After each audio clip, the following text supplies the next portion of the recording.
You had another question back here? Yeah.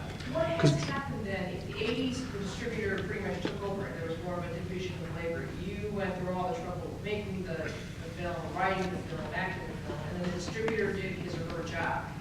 Has the market just exploded so much that you have to almost also be a distributor because it's so diverse and so how people can find a film, or have just distribution changed? The business, no, the business. Is that doing their job, or? No, what the difference, one of the principal differences is that in the 80s, you had the rise of the video market, video cassette market, and you had an enormous demand for product. And you also had, it wasn't that easy to make a film, anywhere near as easy as it is now. People were shooting on film, so you had a marketplace where there were plenty of screens out there at the time, and plenty of distributors who were competing to put things on the screen, even independent product, that wasn't, too experimental or too crazy or whatever. So you had a market for commercial Hollywood films, you had a market for independent features, you had a market for foreign language, you had a market for all these things. That format has fallen apart.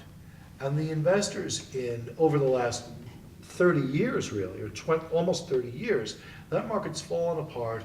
You have people who are operating screens right now who are looking for a lot more profit than they used to make. You have a lot more films out there.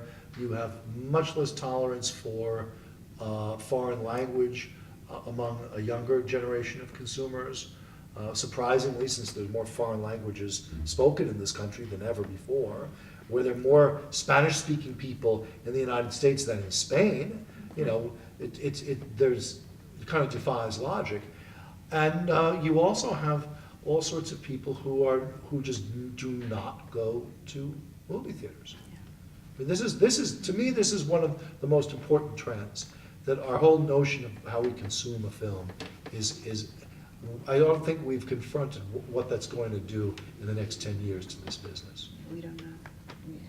And every day, the format's going to be really different than it was yesterday. I mean, this has been said for, 20 years now? And nobody knows. Even shooting we're in a complete upheaval. Yeah. For example, take this amazing camera, the 5D Canon. There is a film that's opening commercially called Viva Riva, shot in the Congo, an action film. It's good though.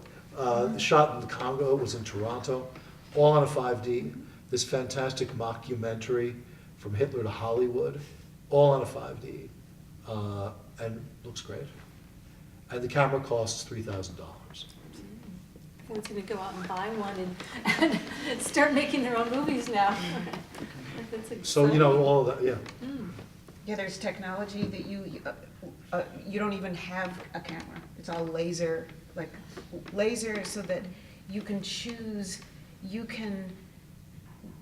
It's like a three-dimensional sort of data collection method, and there are no cameras involved.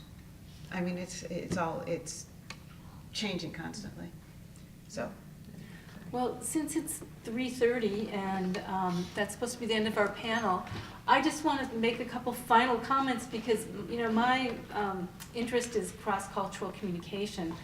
And I just see that all the people on this panel really represent that kind of open mindset that allows you to work effectively across cultures because you don't have that, it has to be done my way and I'm not going to listen to the local people or learn from them. And I just really appreciated hearing about all of your experiences, and I just want to thank you, and